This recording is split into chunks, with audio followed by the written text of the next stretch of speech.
Good evening. Hope everyone is doing well. I think I hit a button on my mouse during the intro there. Wow.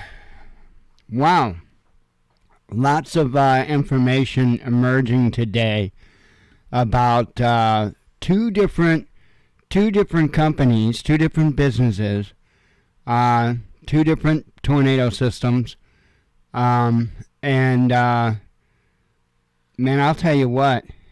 One of them, it's very concerning what I'm hearing, and the other one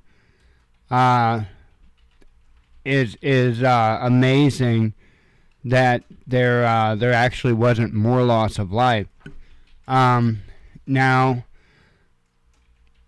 to me, in my opinion, there's a distinct difference in between the two, and I'm going to get into that. I'm going to talk about that. I have my own experience. I talked about it a little bit in the comments of the video I put out earlier today. So I've got my own experience with this, my own advice with this, and it is what it is. But we got a lot of stuff to talk about. I've actually got a few headlines up that are towards the end of the headlines that I've got opened up to talk about. They're the ones that involve the tornado systems. But I do have some topics that I want to discuss before that. But other than that, wow, don't have much to report on anything. Still haven't heard from YouTube as of yet. Per the comments, somebody had made the comment that they're not seeing any ads on our videos. Now I know I had tested it a few times after becoming monetized, and I did see ads, but that's been, months ago, right after we got monetized, and I hadn't thought to check it any time since. So I don't know if they're playing ads or not. I have no idea what's going on, but I haven't heard back from them, and it's just frustrating. Because I'm not doing anything wrong. I don't see. It's frustrating because I see the channels that come out and spread absolute BS. And they seem to be doing at least fairly well. So, I don't know. But anyway, it could be a glitch, could be a snafu, could be anything. But anyway, other than that, don't have much as far as we are concerned to update on. Not that I can think of. So, just been trying to dig into information. It's been, on some level, kind of a quiet day in the news. So, and again, I say that on some level.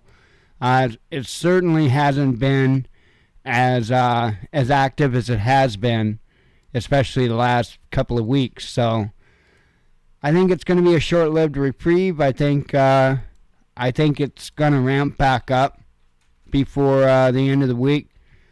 And we'll see. It's the 13th day of December, as you know.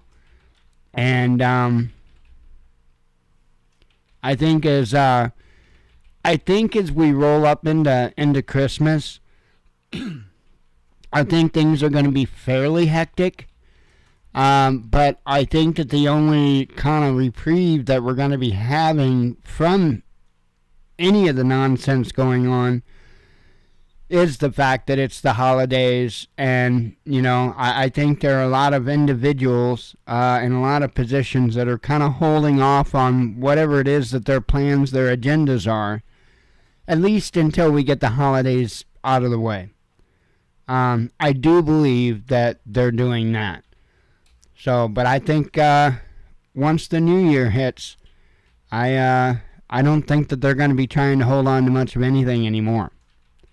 So we'll see. Certainly has been kind of shaping up to be that way.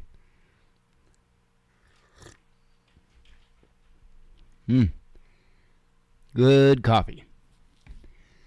So let me go ahead and I'll kind of start running through some of those headlines so we can kind of get to the main topic, so to speak. And going to start out with COVID. We haven't actually done a lot on COVID in a while. And, it's starting obviously with Omicron. It's starting to rear its head once again. And so just going to kind of cover some various things, some good news for New Zealanders. For some Air Force members, not so much. But as you see, UK reveals scale of Omicron wave. And it's saying here, the UK has said that the Omicron variant of COVID-19 now represents about 40% of all infections in London and was growing at a phenomenal rate. As the government called for more people to get their third vaccine dose. Speaking on Monday, Health Secretary Sajid Javid told Sky News that the government could not be sure that the Omicron variant of COVID-19 was less virulent than previous strains of the virus. Even when a virus is mild, a small percentage of people from a very large number still can't equal a high number of hospitalizations, Javid stated. He added that 10 people were in the hospital with the new variant. The health minister warned that there was now a new race between the vaccine and the virus, and enhancing the booster program would be the best way to protect against another deadly wave of the infection. So it sounds to me that this thing is spreading. It's spreading incredibly fast.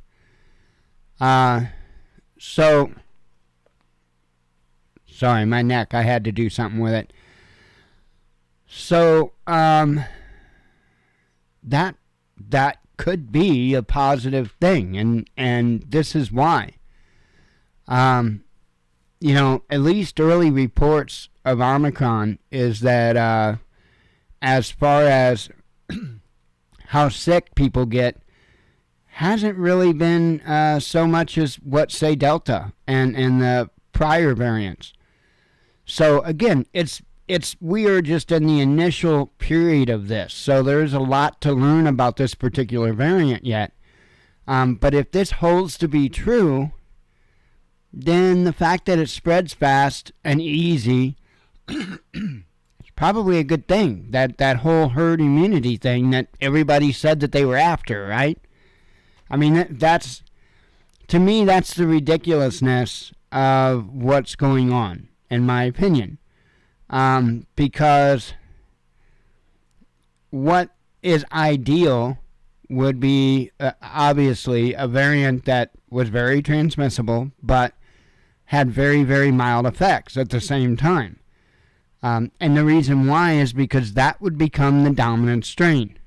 And in all likelihood, any further strains that would come from that would be even weaker yet. So it's just the way it works. It's called science. They keep saying follow the science. Well, that's what I'm doing. So I'm hoping that this does turn out to be, in effect, much less deadly than the prior strains. So there has been one death confirmed in the UK. And here it says the new Omicron strain has claimed its first victim in the UK. Prime Minister Boris Johnson confirmed during a visit to a vaccination clinic in West London. Johnson made the announcement on Monday, saying Omicron is producing hospitalizations and, sadly, at least one patient has been confirmed to have died, as quoted by the British media. The Premier called on people not to write off Omicron as a milder version of the virus, pointing to the sheer pace at which it accelerates through the population. The takeaway message from Johnson's statement was that a booster dose of COVID vaccine could minimize the risk of infection or, failing that, at least render the symptoms less dangerous. Haven't we heard this before? I think we heard this before. So here's my question, because I've always got questions. My question is out of those hospitalizations that you speak of, how many of them are serious? How many of them are ICU? How many require a vent? That's my question. Because somebody going to the hospital because their oxygen level's low and they're not feeling well and being admitted but just in a regular room is quite different from being admitted into the ICU and put on a vent. Kind of two different things. So that's just a question that I have. We all know what they're trying to do. And we all know what they're going to keep pushing. And by all means, if that's what you want to do, I support it. But I can only speak for myself. No thanks. I trust God.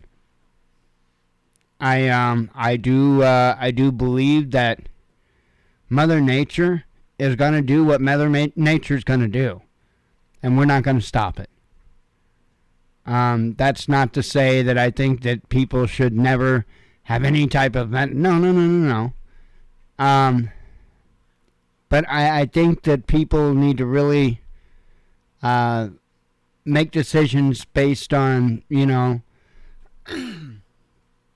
all the variables involved. Like for me, I can only speak for me. We don't go out in public a lot. We're not around a bunch of people or anything like that. The likelihood of us catching something, and I'm not saying even remotely that it's impossible, but what I'm saying, it's a lot less likely because we cut it off at the source, right? People get sick from other people. So we're not around other people. Now, not everybody can live that way. And so, unfortunately, it does spread. But I think that I'm trying not to get in any kind of trouble here. And I'm not trying to make any kind of claims of any kind. But I think that if we are looking at a less serious strain of this, less serious variation of it, I think we need to embrace that and knock off the fear-mongering and knock off the agendas, knock off the profiteering, And when I even say that, I'm not pointing to any particular companies or type of companies or anything like that, because there's a whole lot of profiteering going on right now when it comes to a lot related to news. So, and largely due to fear-mongering. So, I don't want people to be in fear. I want people to be informed. To me, you got a much better chance of overcoming things if you're informed than if you're afraid. But that's just me, right? California is ordering to mask up into the new year. Here it says, citing the rising number of coronavirus cases, California has reimposed an indoor California has reimposed an indoor mask mandate and will require unvaccinated to show negative tests before entering enclosed venues with 1,000 people or more. California will have to cover up in indoor venues Wednesday and at least through January 15th, state officials announced on Monday. Moreover, those without proof of vaccination who wish to enter an indoor venue with 1,000 or more people will need to show a negative PCR test taken within 48 hours or a rapid antigen test taken within the past day. We know people are tired and hungry for normalcy. Frankly, I am too, Dr. Mark Galey, the State Secretary of Health and Human Services, said Monday, announcing the mandate. That said, this is a critical time where we need to have a tool that we know has worked. Since Thanksgiving, California has seen an uptick in case numbers, from 9.6 cases per 100,000 daily to more than 14, Gailey said. The mandate was being implemented proactively in order to ensure we get through a time of joy and hope without a darker cloud of concern and despair, he added. So, again, fear, fear, fear, fear. I just think it's crazy. When you look at the numbers, the different locations, the different things people are or are not doing, and it's just nuts. So I mentioned this. Let me have a sip of coffee.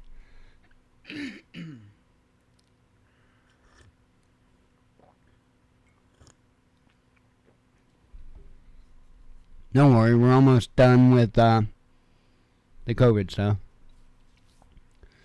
Air Force discharges 27 for refusal to get COVID vaccine. The Air Force has discharged 27 people for refusing to get the COVID-19 vaccine, making them what officials believe are the first service members to be removed for disobeying the mandate to get the shots. The Air Force gave its forces until November 2nd to get the vaccine, and thousands have either refused or sought an exemption. Air Force spokeswoman Ann Stefanik said Monday that these are the first airmen to be administratively discharged for reasons involving the vaccine. She said all of them were in their first term of enlistment, so they were younger, lower-ranking personnel, and while the Air Force does not disclose what type of discharge a service member gets, legislation working its way through Congress limits the military to giving troops in vaccine refusal cases an honorable discharge or general discharge under honorable conditions. The Pentagon earlier this year required the vaccine for all members of the military, including active duty, National Guard, and the reserves. Each of the services set its own deadlines and procedures for the mandate, and the Air Force set the earliest deadline.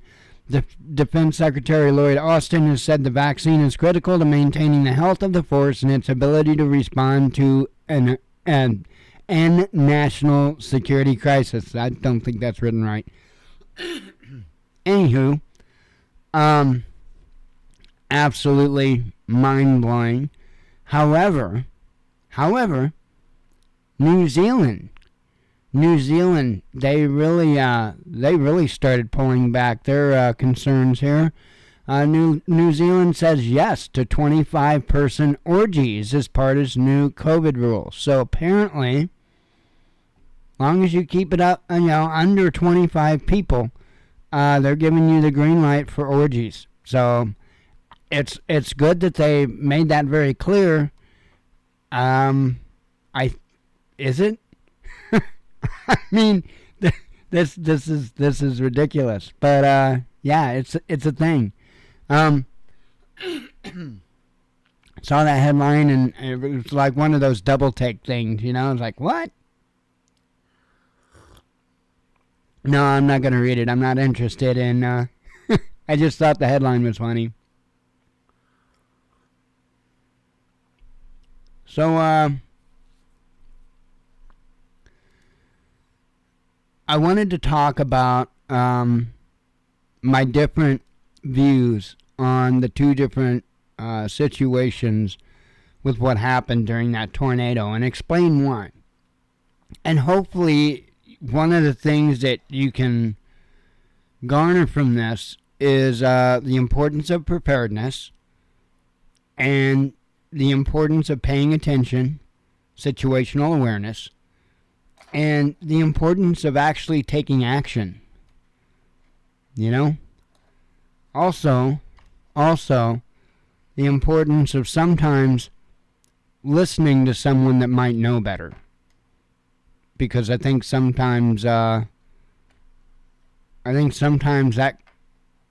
really causes problems. And I think that I'm suspecting that is something that happened in the Amazon building. So, anyway,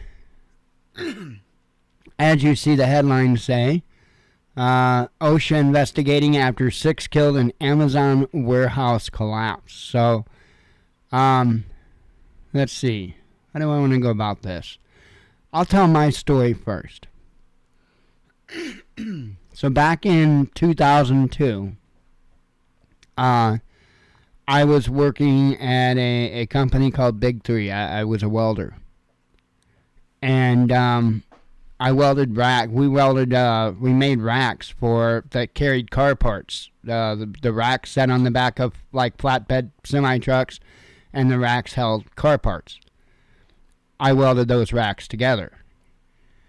And so we're working one night, and it was, what was it? May 9th. Well, roughly. So it was early May. And this was near Centralia, Illinois. It was a little town called Walmart. And so there were sirens. And to be honest, I can't remember if I could actually hear the sirens. It seems like I did, but I do remember that, the boss came around telling everybody about the tornado, the storm, and telling everybody, they might want to go into the break room, which in our particular instance was probably the safest place in the building. And but it wasn't, my workstation was like right there to the break room. I mean, they weren't far away. I'm going to say maybe, going off memory, maybe 35 feet. And my lunchbox I had by my machine. And because I was a smoker at that time, and I smoked. And, being a welder, I could smoke. So anyway, you don't, by the way, if you don't know the significance of that, for one, when you're climbing around racks and stuff like that and welding, you don't want to crush cigarettes in a pocket. The other thing is, you do not really want a lighter in your pocket if you're a welder. So I would keep all that in my lunchbox and protected from the sparks. So a little bit of understanding with that. So anyway, I had my lunchbox there, nonetheless. And I decided that when the boss was telling everybody about that, it was a good time to, just kick back, buy my welder, and have me a snack and, a drink, and have a cigarette or two. And I did that. I had me a snack, and I kind of just chilling. And I got up, and I started to walk towards the break room where everybody else was, just because I was the only dumbass out on, if I recall right, I was the only dumbass out there. And I just got up to go in, and all of a sudden I heard a noise, and I looked, and there's this big, huge door. I mean, you could drive a semi-truck in to the building, to the store. There's a big, huge door at the other side of the building, and I just watched it just get ripped right off the building.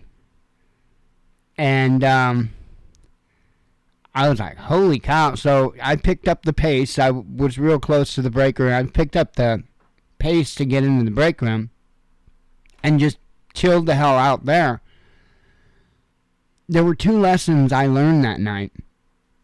Now, mind you, I had said that I'd been into storm chasing and stuff like that from a young age, from a teenager. So I know about storms, and I know about how serious they are. I should have. And I honestly, when I got word about the tornado or the sirens, my response is, it's too cool for that, because it was a very cool evening. And my response was, it's too cool for that. And to be honest, that's why I wasn't really concerned about going to the designated, shelter area or anything like that, because I didn't really think that it was the proper conditions. Well, it clearly was, as 2 people lost their lives in a mobile home park, just like it was like block and a half, 2 blocks away from the building where I worked at. And this is that story from that incident. But, yeah, I learned, like I say, a couple of things. Number one, if I'm sitting there without access to a radar, without access to any type of meteorological tools, I need to keep my damn mouth shut on what I think, because I was so wrong with that. The other thing is that when there's a warning, especially if I'm not at a place of my own leisure, like my home or something like that, if I'm at a workplace, go to where they tell you to go and stay put and do what they say. Now, I'm not into authoritarianism or anything like that, but there's a reason why they tell you to go to a particular place. Listen to them. Listen to them. But there's another part of this too that we have to get into, which involves what happened with the candle factory in Kentucky. So now that I've told you about my story and why, hopefully you understand why I might kind of have my stance that I do on this, let's go back to this situation that happened at the Amazon building. Now, some of this is going to be clearly speculation, and I will let you know what I'm speculating on, because I want to be very, very clear of that. But from listening to everything, and after I made that video today, I made that video before the press conference. After I made that video this morning, our governor, Pritzker, had a press conference, and there were two individuals from Amazon there that spoke and explained a little bit more, and all of a sudden, different things that were said in interviews and stuff like that kind of started to come together and start adding up. And again, I could be wrong, but there were 39 individuals in that building that went into the designated storm area. And out of those 39 employees that listened to Amazon, the management, 39 of them are here with us. There were 7 individuals that were not in that location. They were on the other end of the building for reasons that have not necessarily been revealed. 6 of those 7 are no longer with us. Now, even Amazon says that the particular job that they were doing may have been the reason why they were on that end of the building and did not shelter in place with everybody else. Okay. And I would let that fly and leave that alone if it wouldn't be for a statement from one of the girlfriends of the victims. She had given an interview with the news, and she had stated that they were upset because apparently, from what they say, he wanted to come home. And Amazon management would not allow him to leave. Okay? Now, we've got 2 different situations here, and I need you to understand that. What happened in Edwardsville, Illinois, at the Amazon warehouse, and what happened in Mayfield are 2 different situations. They were both tornadoes, yes, but hear me out. What happened in Edwardsville happened quick. That tornado, or at least that system, had set down in Defiance, Missouri, briefly, where it took the life of a 9-year-old boy. and then once again reared its ugly head in Edwardsville, hitting this warehouse, or this distribution warehouse. Now, there wasn't a lot of time, really, to give a good proper warning, to have good information as to what was coming at them, because really nothing, I wouldn't have seen anything other than a storm with the possibility of tornadoes coming at us, okay? Let me tell you something. If your management, this is my opinion, if your management, your employees are your responsibility. The safety of your employees are your responsibility. I don't think too many people would argue that. In my opinion, that also includes very closely monitoring weather events. Now, I've worked in management. I've worked in management when storms rolled through. And that's exactly what I did. I kept a very, very close eye on storm systems that would come through, because you don't know.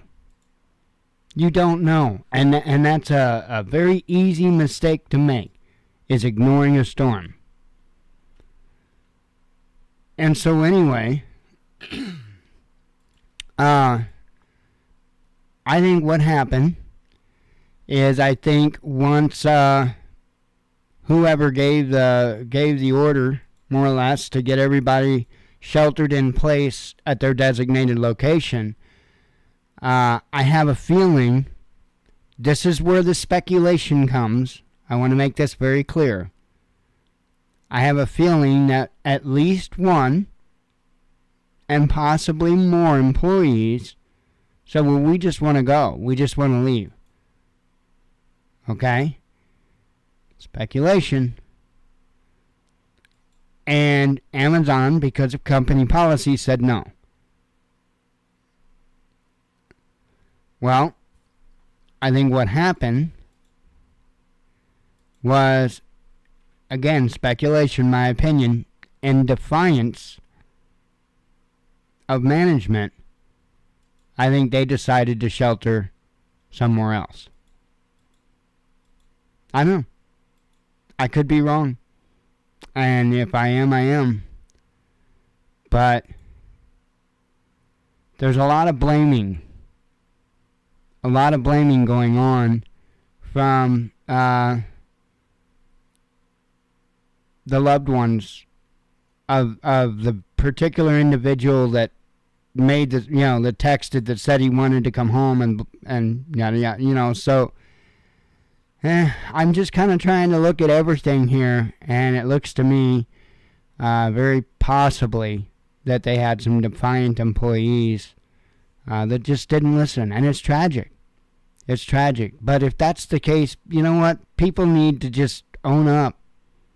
I mean, it's a tragedy. There's no doubt about it. No doubt about it. It's an absolute tragedy.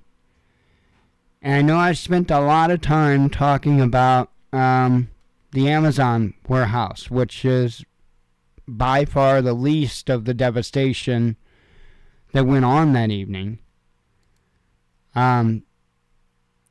What happened in Kentucky was insane.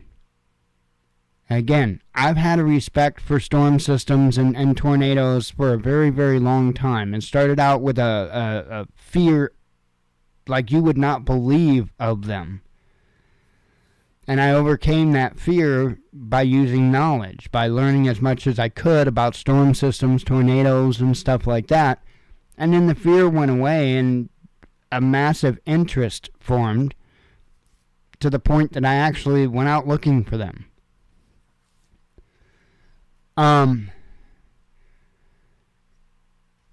This is, like I say, just insane. There's at the time of this article, there was 105 Kentuckians still unaccounted for, and there was 64 confirmed deceased by the time of this article.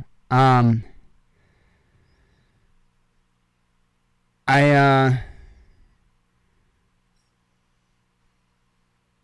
I have a much different reaction when it comes to the candle factory that is in Kentucky. And I want to explain why. And it involves with my comment that I made earlier about it's the job of management. It's the job of whoever's in charge of those people to keep them safe, no matter how that has to be done. And I think every single situation needs an individual look. Don't cookie cutter, blanket anything. That's a huge mistake. And when it comes to something like this, I think the very same. I think that you have to take it individual case by case. In the Amazon situation, in Edwardsville, they didn't have a whole lot of time. So management to just say, no, get your butts in there. You're not leaving. Get your butts in there. They didn't have a lot of time. Okay? However, this situation in Kentucky is a little different story. And it's rumored that the employees were told they'd be fired if they left work. Now,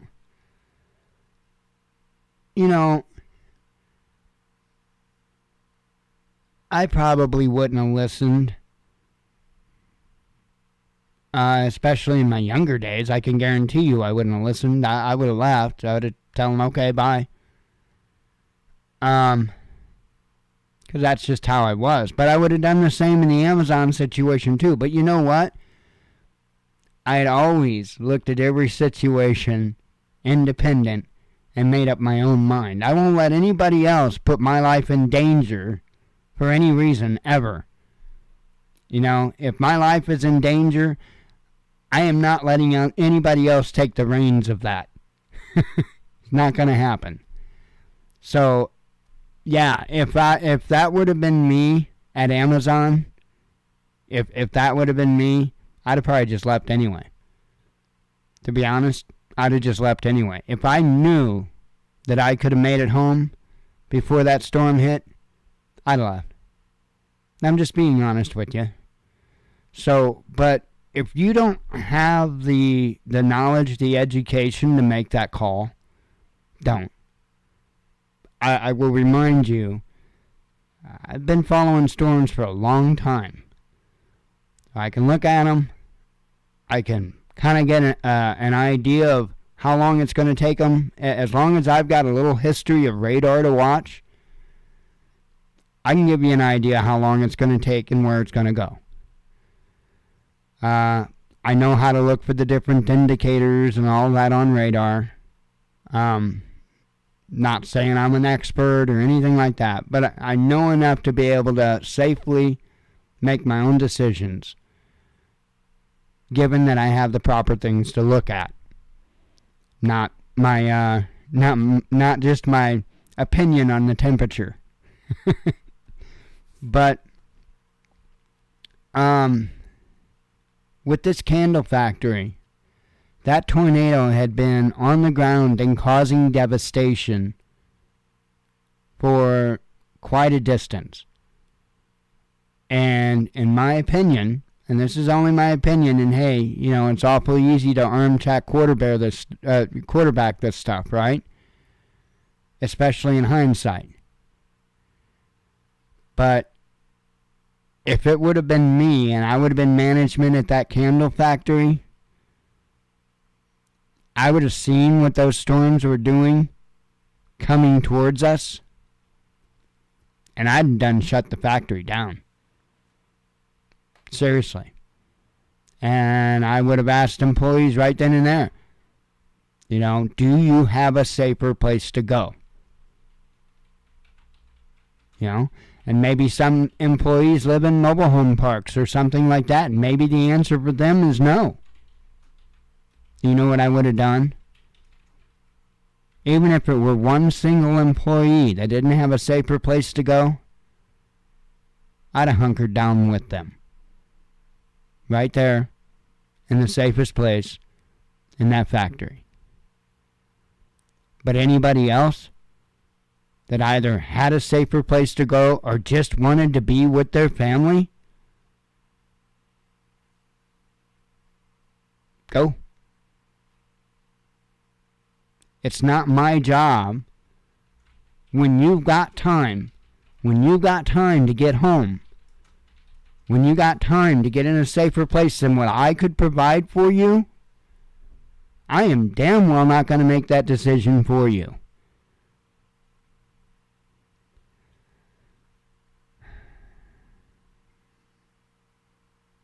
Man, I don't like this group think that and when I say we, if you're here listening to me, you're probably not much of a group thinker. I'm sure you're pretty independent-minded. But using blanket rules and blanket policies and stuff like that is extremely dangerous. You know? Yeah, in Amazon's case, those policies probably saved lives. But in the candle factory case, it probably cost them.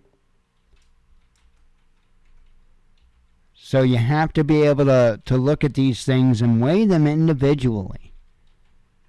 But I think somebody does need to be held accountable, especially if they were told they would be fired. That's where I've got the big problem. That's where I've got the big problem. Is there, I mean, is there something so detrimental about those candles getting made that it's worth people's lives? I doubt it. I don't know. We got to do better. We gotta treat each other better. We gotta treat each other with more respect. We have to respect the sanctity of one another. I think that's been far lost. And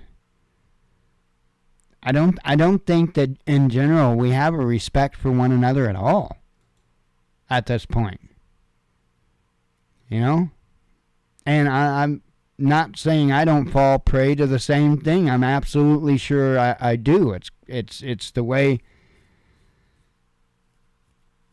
however we got there, it's the way that we are. And I will say both sides of it. You know, if you have the knowledge to make a better decision, if you truly have the knowledge, not the ego, but if you truly have the knowledge to make a safer decision for yourself, make that decision. At the same time, if you just want to be right and just want what you want for whatever reason, you're probably better off listening to somebody else that knows. I could have easily been a victim in 2002. I mean, that door was on the other end of the building, but, you know, there ain't nothing saying that the door that I was right next to, because our welding area was right next to, you know, the opposite wall, right next to another one of those huge doors. And that one luckily stayed put. But yeah, I threw that door some distance, if I recall. But that's crazy. Don't be an idiot. Listen to others if they know more. And at the same time, don't listen to an idiot. Discernment's a bitch. But, man, all in all, at the end of the day, it's a tragedy that nobody wished for, nobody expected, nobody wanted. And we have to understand that as well. But we must continue to strive to come up with ways to make situations like this safer. And it's hard. And when you look at the broad picture of it, how many people are killed by a tornado while at work, right? The percentage. It's going to be a really small amount of people. But I think we can still strive to make it safer and do better. And I think one of those things should most certainly involve management, especially of larger operations. Management, at least having a basic understanding, maybe a little bit of training about weather, about storms, and a good safety training. And not just that, earthquakes. And I think maybe that's a good direction we could go, is requiring management to have training on and again, on not every single business, not a restaurant of 12 employees or whatever. No, larger companies. I would say if you've got 50, 75, 100 people in a building at one time, employees, then yeah, it'd probably be a good idea to make management undergo some type of disaster response training. I don't think that's a bad idea at all. That would include things like becoming CPR certified, first aid certified. Why not? If their management, again, and it's my opinion, but their job is the safety, security, the well-being of their employees. So that's the way I'd always looked at it. But anyway, that's pretty much what I wanted to... Oh, you get rid of them by going, hide user on this channel. So hide user? Yep, hide user on this channel is the one you want to choose for. Well, that does that. Yeah, okay. So, yeah, I did it, but, oh, there it went, finally. The response was very slow. So,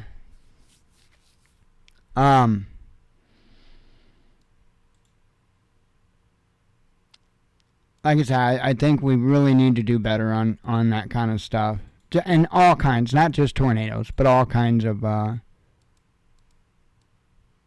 incidents, especially when it comes to workplace incidents and stuff like that. Because to me, it's amazing that basic first aid and CPR and stuff like that isn't a requirement for management positions. Because, I mean, come on.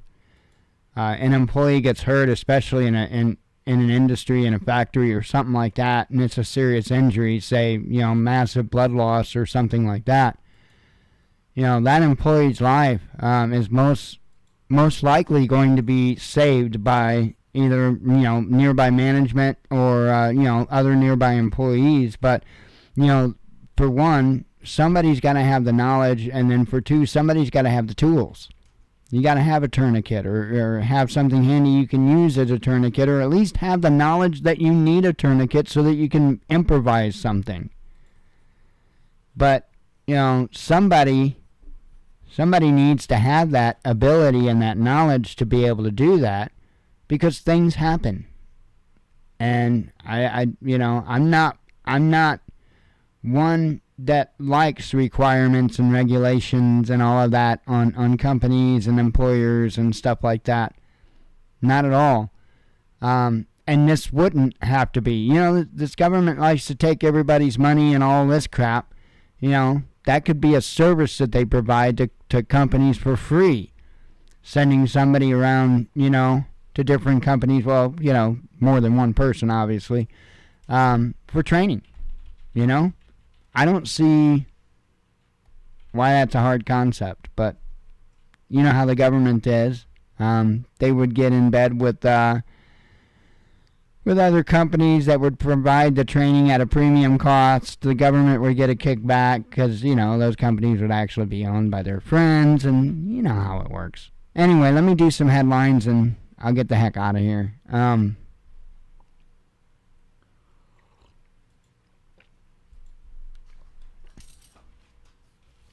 You know, I do think when it comes to the well-being, safety, security, stuff like that, you know, that's an employer's job. What I don't think is an employer's job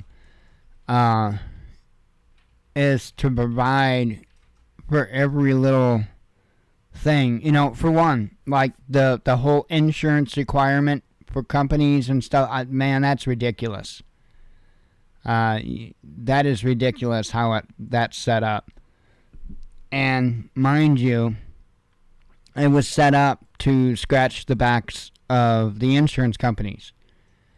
And what resulted was not only did their back get scratched to some extent, but it also, unfortunately, wiped out a large amount of full-time workforce, you know, the full-time workforce, because companies started finding loopholes to get around all of these insurance requirements for full-time employees. So all it did is hurt the people. You know, and that's what a lot of regulations do on employers is they hurt. But you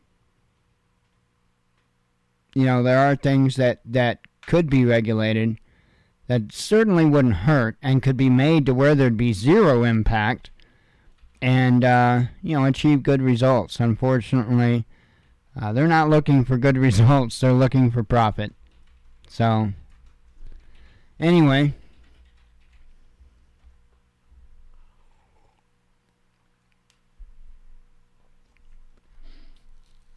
Alright, starting out with news from this morning. Like I said, there wasn't a ton. Not really. Not like there has been. I started out with shots fired in the heart of Hollywood. A teenager self-detonates bomb at Christian Covenant outside Moscow. And apparently failed on killing himself, but I guess he did manage to lose a leg. That's crazy. Facebook tech guru questions fight against misinformation.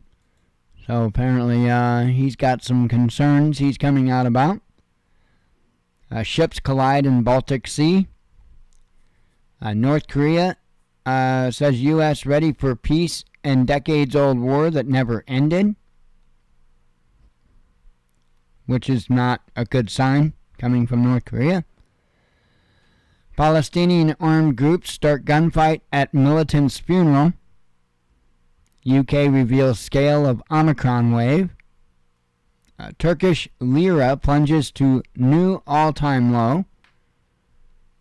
AI to track COVID patients, says the media. New Zealand says yes to 25... Oh, I covered that one. I'm not going to repeat it. At least one Omicron... Oh, I covered that one. President seen, and this was the South African president, seen dancing maskless days before positive COVID test. Uh-oh. Russia to recognize COVID-19 antibodies from foreign vaccines. Gap between second and third COVID jabs halved, and that's in Thailand. Let's see. That was just like an opinion piece. Scientists urge Pluto be reinstated as a planet. The fight for Pluto. Belarus warns it could cut off gas to the EU. All Bitcoin will be mined by 2140. Means I've still got time. So what kind of shovel do you recommend for mining Bitcoin? I mean, do you get the pointy shovel or the flat shovel? And do I need a pick? U.S. shadow units' deadly self-defense strikes in Syria revealed, says the media. NATO expansion will lead to dire consequences, says Russia. UK blood supplies in critical state due to COVID and flu. Map prompts rumors of U.S.-Taiwan diplomatic tussle. I don't think it really anything other than the United States trying to not cause a tussle because apparently Taiwan was colored a different color on the map and not colored, in the same color as China. So there was fears that people may see it as signaling, Because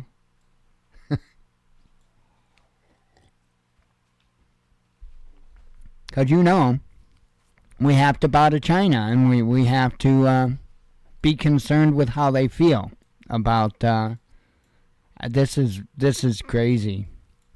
To see the amount of entertainers and athletes and government officials that just play right into the Chinese government's hands. I mean, I don't have anything against Chinese people. I have nothing against, the citizens that live in China. Why would I? But their government seems to be pretty predatory. And I'm not a big fan of them. I'm not a big fan of really much of any governments, to be honest. Because, unfortunately, right now, many of them are predatory. But why are we placating to them? Hillary Clinton forecasts when U.S. democracy could end. Probably when you would get elected, but let's hope that never comes to light. Jail time for ex-immigration minister over asylum mandate rule. Another opinion article. Sometimes I share out opinion articles, and they're usually interesting. Ukrainian Nazi supporters arrested in Russia. Time names its 2021 Person of the Year, and thank the Lord that it wasn't Joe Biden. It wasn't. It was Elon Musk. Let's see. I don't think they could have pulled that one off. New details emerge on... Oh, I covered that. Heavy COVID jab booking traffic crashed NHS website. EU estimates number of locally transmitted Omicron cases. Picking up trash can earn you up to $30,000 a year in New York City. Yikes. That's a hefty amount. Although rent's probably wherever you live, it's probably going to cost you $250,000 of that. I'm just kidding. Not quite that bad, but yikes. U.S. democracy failing at home, but Washington still wants to impose it abroad, says a Russian security official. UN chief urges plan to restrict killer robots. Probably a good idea. Analysts share major crypto predictions for 2022. Russia's Wagner mercenary group hit with EU sanctions. Let's see. What's next if Belarus delivers on threat to cut off gas transit to EU? Another kind of an opinion article, but a look into some possibilities. My ears. I can't handle, I don't know. Some of them are worse than others. Headsets, they make my ears itch and bother me. Drives me insane. Money laundering probe linked to former king dropped. Germany risks complete loss of credibility if it caves into U.S. on Nord Stream 2 pipeline, says former Austrian FM. A U.S. nuclear sub pulls in for repairs after collision in South China Sea. That was the one that there was a bunch of tension over. Big business says no to syphilis and HIV test for top managers. AI tool warns it will never be ethical. Boy, that's a heartwarming thought, isn't it? Considering that we know how they are, and they, those, them, are probably going to try to push us to go towards more AI. Russia explains why it vetoed climate change resolution at UN. Let's see. Talked about that. Drone strike that killed children go unpunished, says a report. Putin reveals what he wants from the next meeting with Biden. Probably a bite or two of his ice cream. USA Gymnastics settles with abused athletes. Well, you know. I mean, Russians like ice cream too. Biden welcomes Finland buying U.S. jets amid Russia concerns. Let's see. Now, I have a lot of respect for the Russians. I do. I like the Russian people. Tough people. Very tough people. Air Force discharge. Oh, covered that. Sorry. Californians ordered. I covered that. Wow, covered that. Mass protest against COVID-19 restrictions. Heat hit something. Eastern Germany. I don't know. I don't know. I gotta have a sip of coffee. I'll blame it all on that. Let's see. Elon Musk plans to decrease carbon footprint with fuel. European country bans booze to tackle Omicron. And then I do see a number 1 up there. Yikes. Operators of notorious dark web service jailed. Okay, let me get that one shared out. Fun times. Host. Okay. Done deal. Alright. Well, that looks like the headlines. I don't know of anything more to add. Think I'm going to mosey on out of here and chillax the rest of the evening. And God willing, we'll be back tomorrow and talk a bunch more smack and nonsense. But crazy times. Keep an eye on everything, you know. Keep getting prepared. And work towards thinking as independently as possible. One day it could save your life. But at the same time, know when it's best to listen to others. Sometimes that can be hard to do. So, anyway, I hope everybody has a good evening. Hope to see you tomorrow night. As always, God bless you. We love you. Be one with your spirit. And shalom.